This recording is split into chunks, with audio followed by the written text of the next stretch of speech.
Deho stood at the tall window of his office looking out at the busy space station.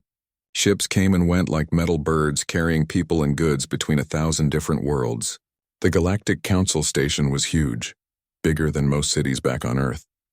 It floated in empty space, spinning slowly to make fake gravity for all the different aliens who lived and worked there.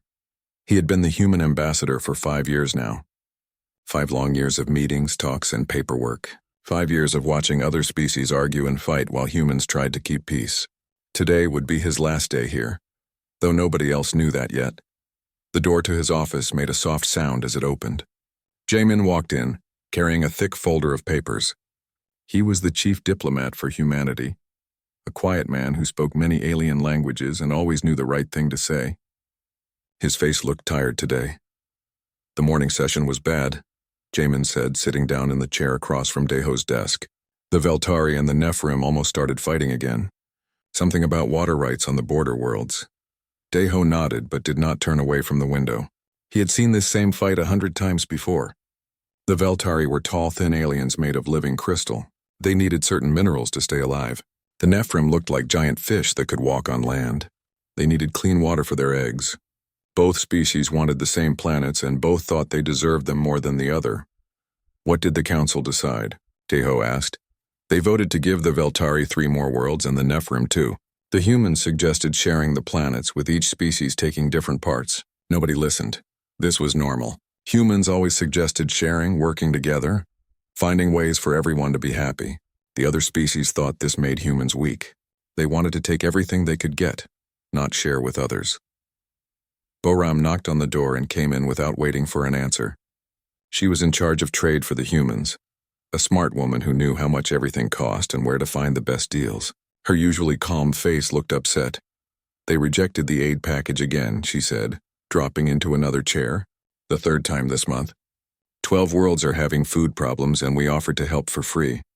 The Krixta said it was a waste of resources. The Krixta were bug-like aliens who lived in huge groups. They thought like a hive, always working together, but they only cared about their own kind. They had plenty of food on their world, so they did not care if other species went hungry. Deho finally turned away from the window and looked at his 2 friends. They had worked together for years, trying to make the galaxy a better place. They had built trade routes that helped poor worlds get rich. They had stopped wars before they started. They had saved millions of lives with medicine and food aid. But the other species in the council saw all of this as normal, not special. Have you heard from Youngsu? Deho asked. Boram nodded. His ship is ready. All the human ships are ready. The cargo holds are full and the crews are waiting for orders. Youngsu was the captain of the last human military ship in council space. He was a good man, honest and brave, but tired of watching his people be ignored and dismissed. His ship, the Soul's Pride, was not the biggest or strongest in the human fleet, but it was fast and reliable. Jamin looked confused. Ready for what? I thought we were staying for the next trade summit. Deho sat down at his desk and opened a locked drawer. Inside was a single piece of paper with official seals from Earth. He had been carrying it for 3 months, waiting for the right moment. The Terran Republic has made a decision, he said quietly. We are leaving the Galactic Council. The room became very quiet. Boram stared at him with wide eyes. Jamin's mouth fell open. Leaving, Jamin whispered. But we have treaties, agreements, responsibilities, all of which we have fulfilled completely, Deho said. We have given notice to all required parties. Our contracts are finished. Our debts are paid. We are free to go. Boram leaned forward. When? Tonight. Every human ship, every human worker, every human family in council space. We are all leaving at the same time, but why? Jamin asked. I know things have been difficult, but we can still make a difference here. Deho looked at both of them, his friends who had worked so hard for so long. Can we? Today the council voted down our proposal to help hungry worlds. Yesterday they ignored our warning about the pirate attacks near the Outer Rim. Last week they laughed when we suggested better safety rules for the mining operations. He stood up and walked to a wall covered with pictures, photos of human diplomats shaking hands with alien leaders, pictures of human doctors treating sick aliens on distant worlds, images of human engineers building bridges and schools and hospitals across the galaxy.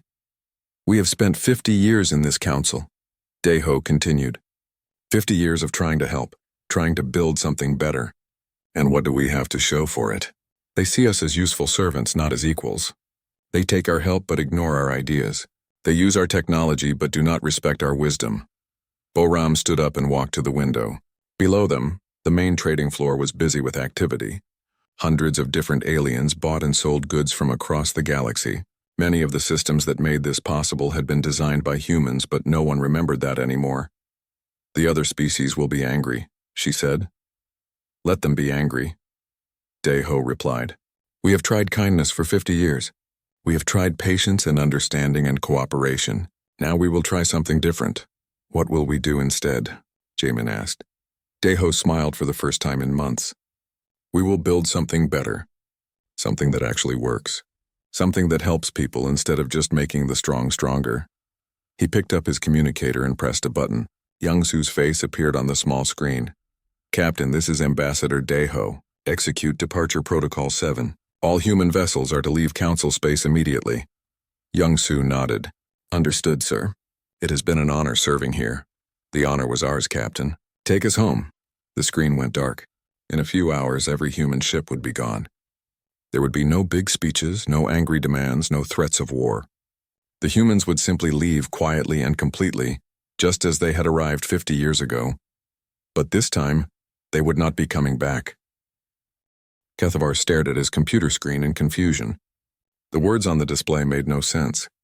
What should have been a simple trade agreement between his people and the Nephirim now looked like nonsense.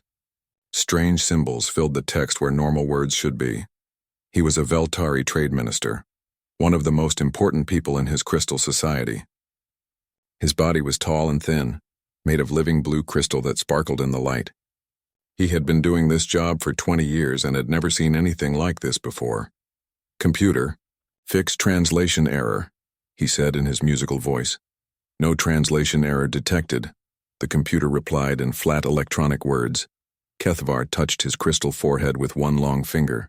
This was the third time today that important documents had become unreadable. Yesterday, a message from the Crix to Hive worlds had turned into random sounds that hurt his ears. The day before, he could not understand anything the Nephirim ambassador said during their meeting. He pressed a button on his desk. Get me the technical support office. A few minutes later, a young Veltari worker appeared on his screen. Her crystal body was green instead of blue, which meant she was from a different part of their home world.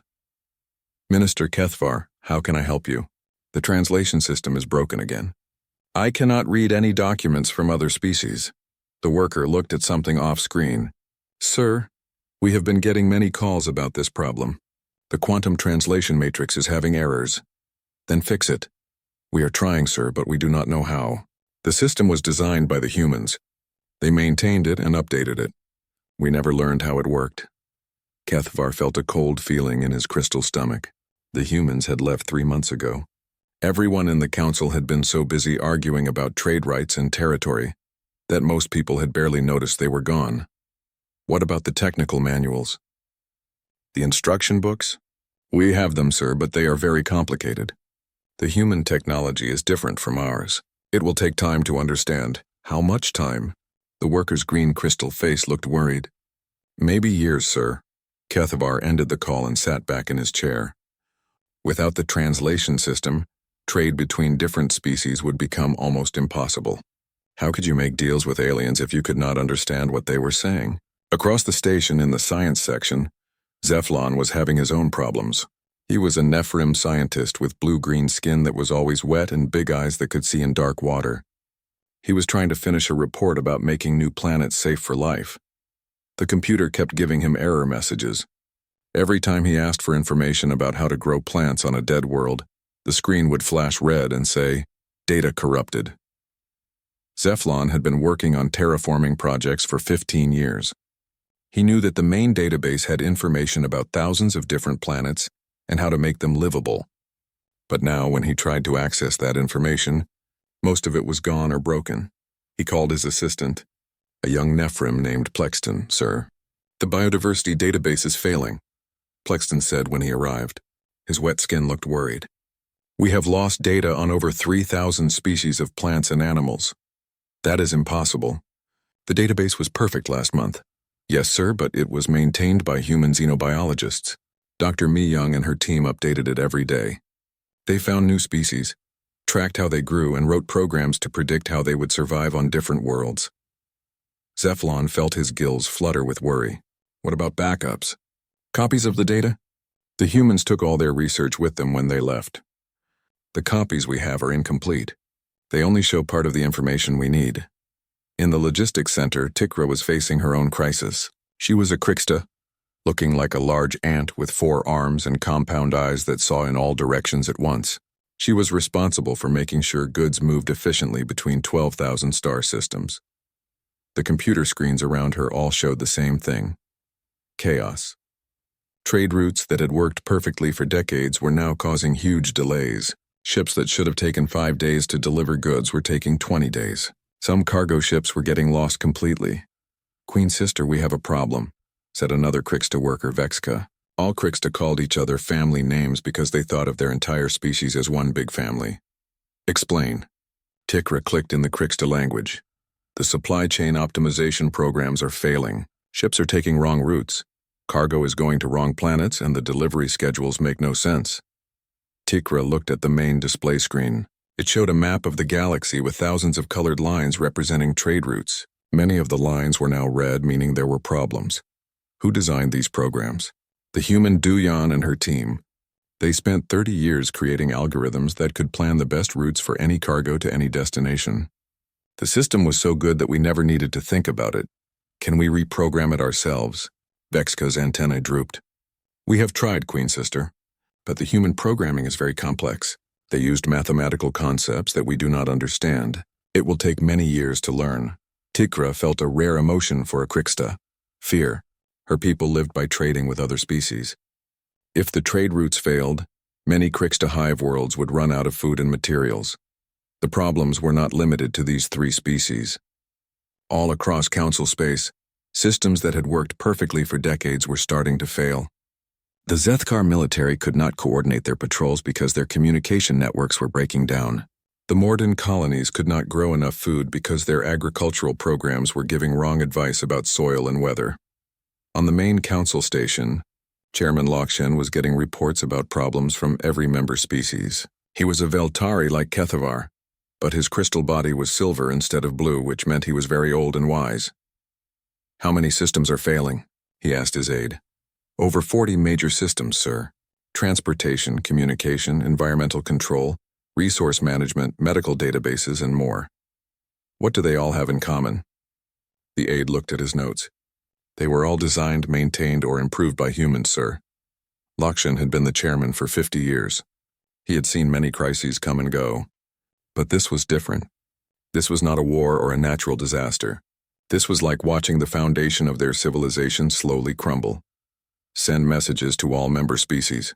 Tell them to check their most important systems. If humans were involved in building or maintaining them, we need to know immediately." The aide left to carry out the order. Lokshen walked to his office window and looked out at the busy space around the station. Everything looked normal from the outside. Ships still came and went. The lights still worked. People still went about their daily business, but he could feel something wrong in the air. It was like the moment before a storm, when the sky looks calm but the pressure drops and animals start acting nervous. The humans had left without making threats or demands. They had simply packed up and gone home. At the time, most council members had felt relieved. The humans were always suggesting changes, always wanting to help species that other people thought were not worth helping. Now, for the first time, Lokshen wondered if the humans had taken something important with them. Something that everyone else had forgotten was there until it was gone. Over the next few days, the reports kept coming in. More systems failing, more problems that no one knew how to fix, more evidence that the humans had been holding much more of their civilization together than anyone had realized. And somewhere in the back of his mind, Lokshen began to wonder if the humans were ever coming back. The alarm screamed through the Council Defense Center like a wounded animal. Red lights flashed on every wall and ceiling. Quexamar jumped up from his chair, his forearms reaching for different control panels at the same time. He was a Zethkar, a species that looked like large gray bears with extra arms and sharp teeth. "Report," he barked at his staff. "Sir, pirate ships are attacking the Veltari colonies in Sector 7. called out his aide, Zender. 20 ships, maybe more. They came out of nowhere. Quexmar stared at the main screen. It showed a map of nearby space with red dots moving toward blue dots. The red dots were pirates. The blue dots were peaceful colony ships with families and children aboard. Where are our patrol ships? He demanded. There are no patrol ships in that sector, sir. What? That is impossible. The defense grid always puts ships where pirates might attack. Zender's face looked scared. Sir, the defense grid has been making mistakes for weeks now. Ships are patrolling empty space while pirates attack somewhere else. Quexmar felt his blood turn cold. He had been the military commander for the Council for 10 years. The defense grid was the most important thing in his life. It protected billions of people across hundreds of worlds. Send every available ship to Sector 7. Emergency speed. Sir, our closest ships are 4 hours away. The colonies will be destroyed by then. On the screen, Quexmar watched the red dots reach the blue dots. The blue dots started disappearing one by one. Each disappearing dot meant hundreds of people were dying.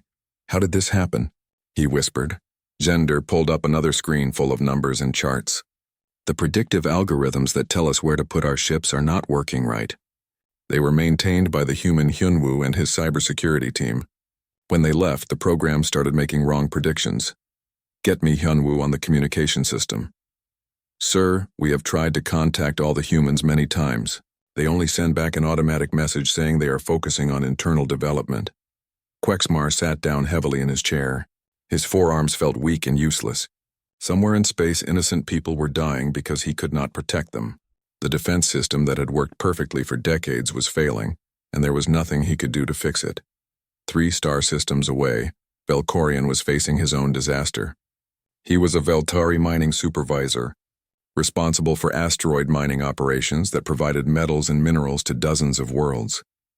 The asteroid field looked like a cloud of floating rocks, each one full of valuable materials. Huge mining ships moved between the asteroids like metal whales, using powerful lasers to cut out chunks of ore. But today something was wrong. Very wrong! Warning! Warning! Structural collapse detected in Mining Ship 7. The computer voice echoed through the control center. Velkorian looked at his screens in horror. One of the mining ships was breaking apart. Pieces of metal flew through space as the ship's hull cracked and twisted. Get the crew out, he shouted. Emergency evacuation. Sir, we are trying, but the safety systems are not responding properly, called his assistant. Velkorian watched helplessly as the mining ship exploded in a ball of fire and metal. 37 miners died in that explosion, good people with families who would never see them again. How did this happen? He asked. His assistant pulled up a report on her computer. The environmental monitors that watch for dangerous gas buildups were giving wrong readings. The structural integrity scanners that check for metal fatigue were not working properly. The safety protocols that prevent accidents were all designed by human environmental engineer Mi Young and her team. Where are the backup systems? The backups were also maintained by the humans, sir. When they left, no one knew how to keep the systems updated. Velkorian looked out at the asteroid field. There were 15 more mining ships out there, all using the same faulty safety systems. If he kept mining, more ships might explode and more people might die. But if he stopped mining, dozens of worlds would run out of materials they needed to survive. Meanwhile, on the agricultural world of Plexmore, Jinnah's absence was causing a different kind of disaster. Jinnah had been a human food distribution specialist who had spent 20 years designing systems to prevent famines across the galaxy. Morden farmers on Plexmore stared at their dying crops. The plants that should have been green and healthy were brown and withered. The computer systems that told them when to plant, when to water, and when to harvest had given them wrong information. The yield predictions were completely wrong, said Farthen, the chief farmer. He was a Morden, a species that looked like large walking trees with branches for arms. The computer said this soil was perfect for growing grain. Instead, everything is dying. His assistant, Colvin, held up a tablet computer showing charts and graphs. The agricultural database has been giving bad advice for months. Crop rotation schedules are wrong. Soil treatment recommendations are wrong. Even the weather predictions are wrong. Who was responsible for this database? The human Jinnah. She managed food distribution networks for hundreds of worlds. She knew which crops grew best on which planets. how to prevent plant diseases, and how to make sure no world ever ran out of food. Fair then looked across his fields at thousands of dead plants. This planet fed 12 other worlds. If the crops failed here, millions of people would go hungry. On the Krixta hive world of Tik Molar, Queen Zexthi was watching her people die. The Krixta lived in huge underground cities with millions of workers all connected by scent chemicals and shared thoughts. But now, something was killing them. Workers were getting sick and dying by the thousands. The underground tunnels that should have been clean and safe were full of dangerous insects and diseases. Queen Mother, the pest control systems have failed, reported her daughter Yextin. Parasites are spreading through the hive tunnels. Our population is dropping every day.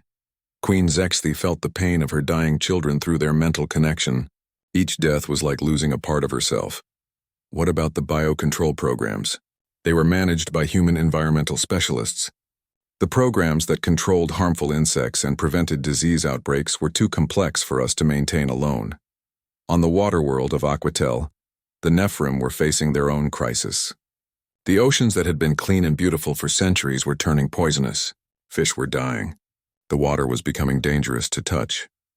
The purification networks are failing, reported Chief Scientist Nephalon to the ruling council. Chemical pollutants are building up in the water faster than our systems can clean them. Fix the purification systems, ordered the High Swimmer. We cannot. They were designed by human environmental engineers.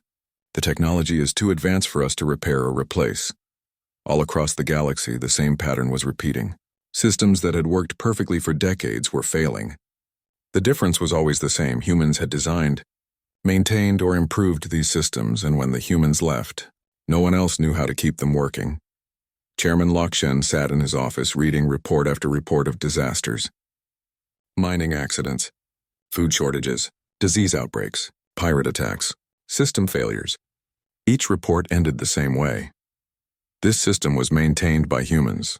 He pressed a button on his desk. Get me a direct communication link to Earth, emergency priority.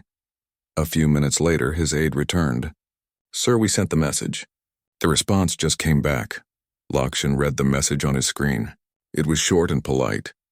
The Terran Republic is focusing on internal development. We wish the Galactic Council well in their future endeavors. The same automatic message they had been sending for months. For the first time in his long life, Chairman Lokshen felt truly afraid. The humans were not angry. They were not demanding anything. They were simply gone and they were not coming back. And without them, everything was falling apart. Chairman Lokshen stood at the head of the emergency council meeting. The great chamber that once held representatives from over 200 species now had empty seats everywhere. Many species had stopped sending ambassadors because they were too busy dealing with disasters on their own worlds. We have no choice, Lokshen announced to the remaining council members. We must find the humans and convince them to return. Kethavar, the Veltari trade minister, raised one crystal hand. My people have tried to contact Earth 50 times. They will not answer our calls. Then we go to them directly, said Commander Quexmar. His gray fur looked messy and his forearms moved nervously. I will take a fleet to human space and demand they help us. That would be an act of war, protested Nephalon, the chief scientist. The humans left peacefully. We have no right to force them to return. Queen Zexthi spoke through her daughter Yextin, who had traveled from the Krixta hive worlds. My people are dying by the thousands every day. Pride matters less than survival. Lokshen looked around the chamber at the desperate faces of his fellow leaders. A year ago, this room had been full of proud and confident aliens who thought they controlled the galaxy. Now they looked scared and lost. I will personally lead a diplomatic mission to find the humans, he decided. We will offer them anything they want if they will come back and help us fix what is broken. 3 days later, a small fleet of council ships jumped into human space. They had not been here for over a year. What they found shocked them completely. The space around Earth was full of activity, but not the kind they expected. Instead of the simple human ships they remembered, they saw vessels of amazing design. Ships that moved faster than anything in the council fleet. Stations that sparkled with energy fields and advanced technology. This is impossible, whispered Velkorian, who had joined the mission as an engineering expert. These ships are decades ahead of our technology. The lead human ship that came to meet them was beautiful and strange. It moved without engines that anyone could see. Its hull seemed to bend light around it like liquid metal. Council Fleet. This is Captain Wu Jin of the Terran Confederation ship New Sol. Please state your business in our space. Chairman Lok Shen stepped forward to the communication screen. Captain Wu Jin looked the same as he remembered humans looking, but something was different. The man seemed more confident, more sure of himself. Captain, I am Chairman Lok Shen of the Galactic Council. We request an urgent meeting with your government leaders. One moment, please. The screen went dark for several minutes. When it came back, Captain Wu Jin was smiling. President Sung Ho will meet with you on New Geneva Station. Please follow our escort ships. The journey to New Geneva Station took 6 hours. During that time, the council delegation saw things that amazed and frightened them. Planets that had been dead rocks were now green and full of life. Space cities that housed millions of people floated like jewels in the darkness. Most shocking of all, they saw ships from species they recognized but had never expected to find in human space. Are those Krilltar vessels? Asked Nephlon, pointing at some small, fast ships. The Krilltar were a species the council had always ignored. They were small, only 3 feet tall, and their technology was considered primitive. But here they were flying ships alongside the humans. And Mektari cargo haulers, added Velkorian, and Yithlan research vessels. The Mektari and Yithlan were other species the council had dismissed as unimportant. Too weak to matter, too poor to be worth trading with. But here they were, working with the humans as equals. New Geneva Station was the most beautiful thing any of them had ever seen. It was huge, bigger than the council's main station, but it felt alive and welcoming instead of cold and political. Gardens grew in open spaces. Water fountains sang in the corridors. Art from dozens of different species decorated the walls. President Sung Ho met them in a conference room with tall windows that looked out into space. He was a middle-aged human with kind eyes and a calm manner. With him were other humans they recognized. Su Min, who had been a technology specialist. Tai Il, who had been a medical researcher. And Nara, who had worked with refugee populations. Chairman Lok Shen, President Sung Ho said, standing up to greet them. It has been a long time. Please sit down. Can we offer you anything? Food, water? We have replicators that can make anything you need. The casual mention of replicator technology made several council members gasp. Replicators could create any substance from pure energy. It was theoretical technology that most species thought was impossible. President Sung Ho, Chairman Lok Shen began, we come to you in a time of great crisis.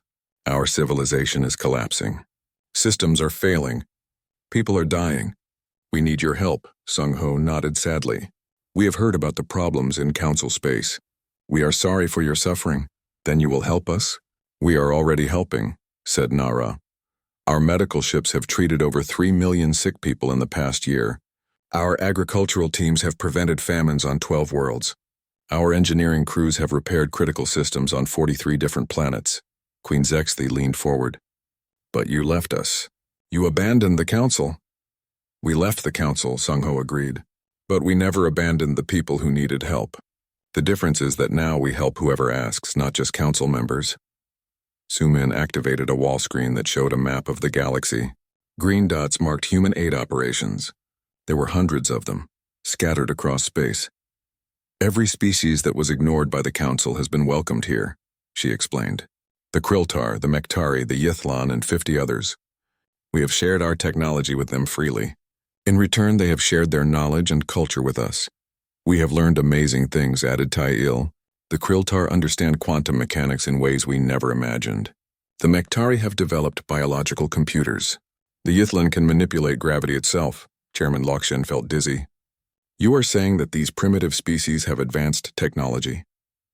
They were never primitive, President Sung Ho said gently. They were ignored. There is a difference. When you give people a chance to grow, when you treat them as equals instead of servants, amazing things happen. Commander Quexmar spoke up. We offer you full membership in the council. Leadership positions. Access to all council resources. Just return and help us fix what is broken. President Sung Ho was quiet for a long moment. He looked out the window at the busy space around the station. Ships from dozens of species worked together, building something new and better. We appreciate the offer, he finally said, but we have found our own path forward. You cannot be serious, Kethvar protested.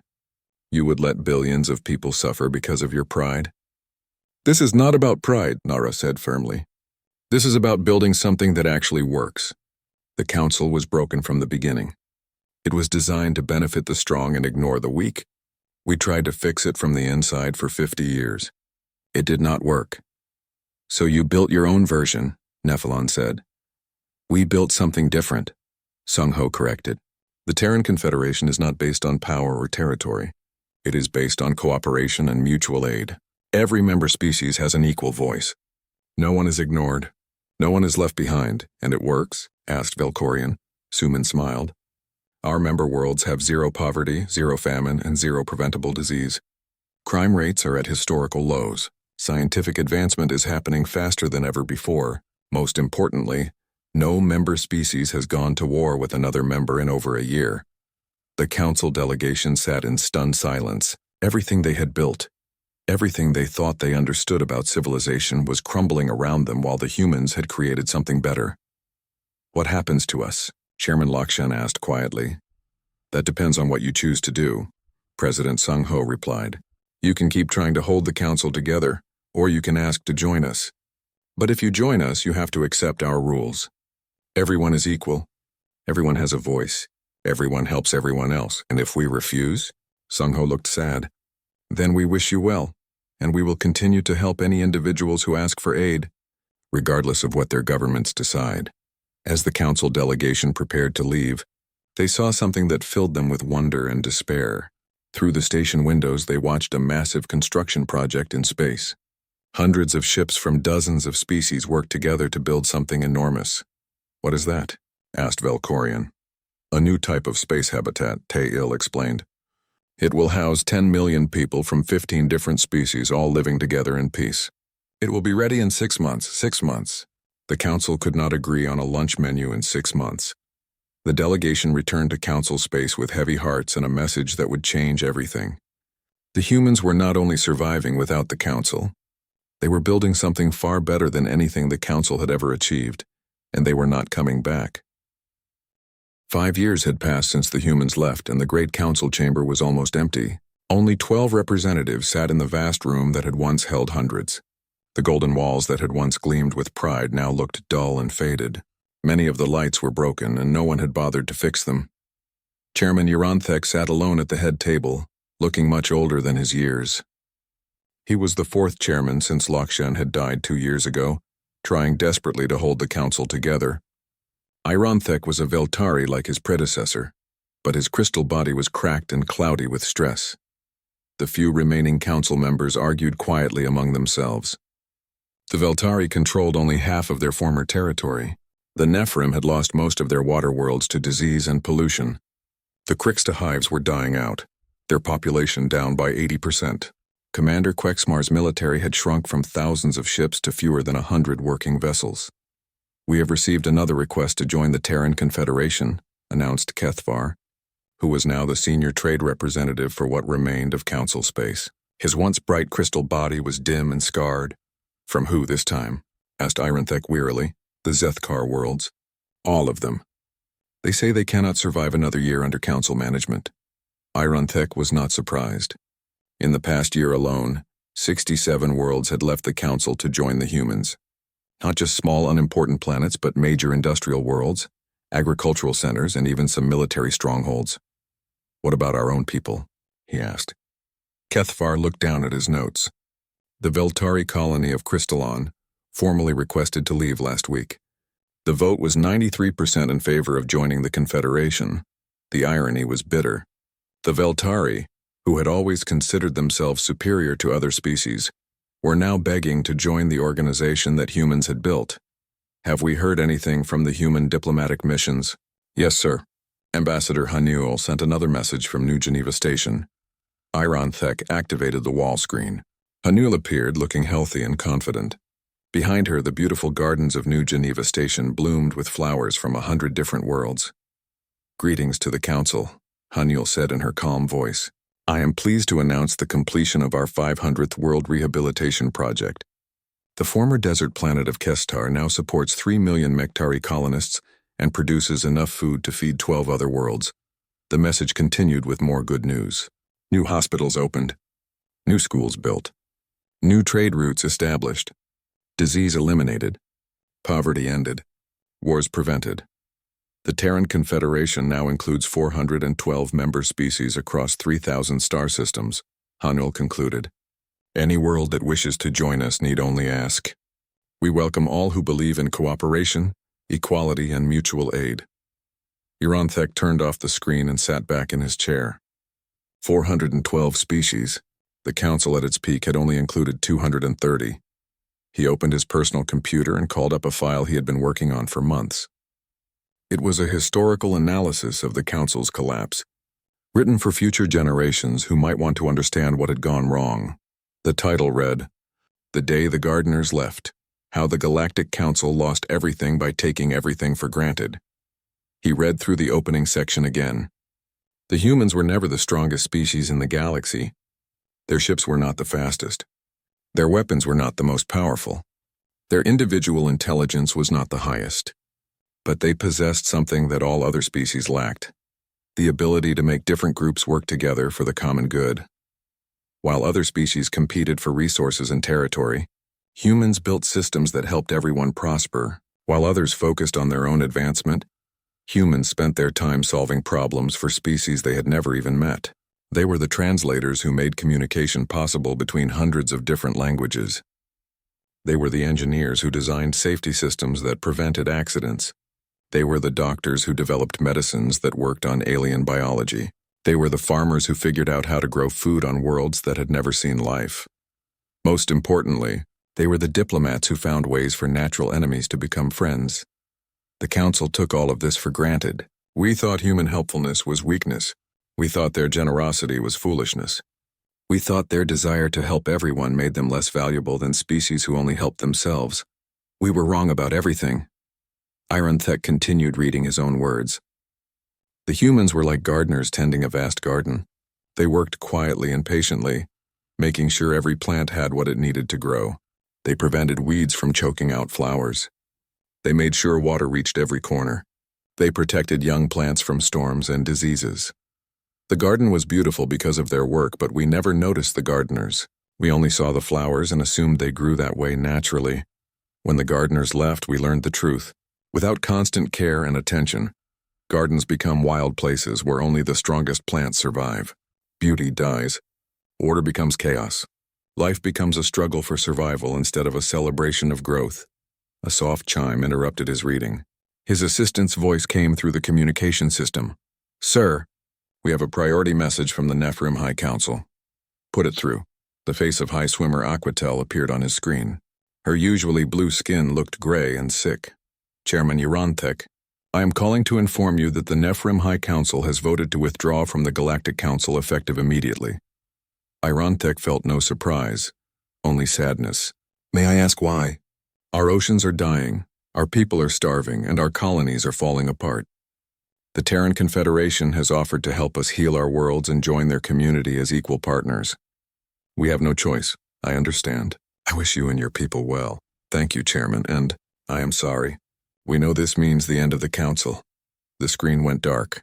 Ironthek sat alone in the empty chamber, looking around at the abandoned seats that had once held the representatives of a galactic civilization.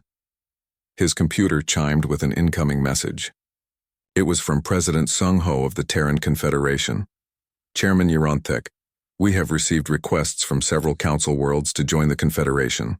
We want you to know that this invitation extends to any remaining Council members, including the Central Worlds and leadership. There are no conditions except our standard requirements: cooperation, equality, and mutual aid. The past is the past. We are only interested in building a better future together." Uranthek almost laughed. Even now, at the end of everything, the humans were offering help to the people who had dismissed and ignored them for 50 years. He opened another file on his computer, the membership application for the Terran Confederation. He had downloaded it weeks ago but had not been able to bring himself to fill it out. The application was surprisingly simple. It asked basic questions about population, resources, and government structure, but the most important section was a pledge. "We promise to treat all member species as equals, regardless of their size, strength, or technological level. We promise to share our knowledge and resources freely with those who need help. We promised to resolve conflicts through discussion and compromise rather than force. We promised to work together for the benefit of all, not just ourselves.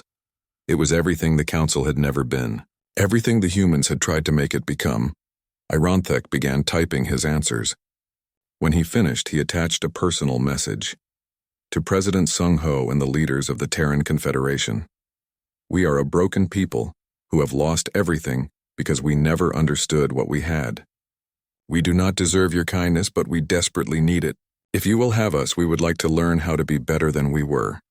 He sent the message and sat back in his chair.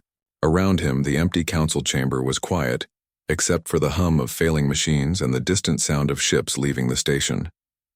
In a few hours, he would receive a reply from the humans. They would welcome the council worlds into their confederation with open arms, just as they had welcomed every other species that had asked for help. The Galactic Council was dead. But from its ashes, something better was being born. Something built not on power and competition, but on cooperation and care. Ironthek looked at his historical analysis one more time, reading the final paragraph. The greatest tragedy of the Council's collapse was not that we lost our power or our territory. The greatest tragedy was that we had possessed something infinitely more valuable than either, the willing service of people who genuinely wanted to help others. The humans had given us their best efforts, their brightest minds, and their most generous hearts. They had asked for nothing in return except the chance to make the galaxy a better place for everyone. We threw it all away because we could not see the difference between a servant and a friend. We had gardeners, and we treated them like slaves. We had teachers, and we ignored their lessons. We had healers, and we scorned their medicine. Now they are gone, building something beautiful without us, and we finally understand what we lost. Not just their help, but the chance to be part of something greater than ourselves. The humans knew something we never learned.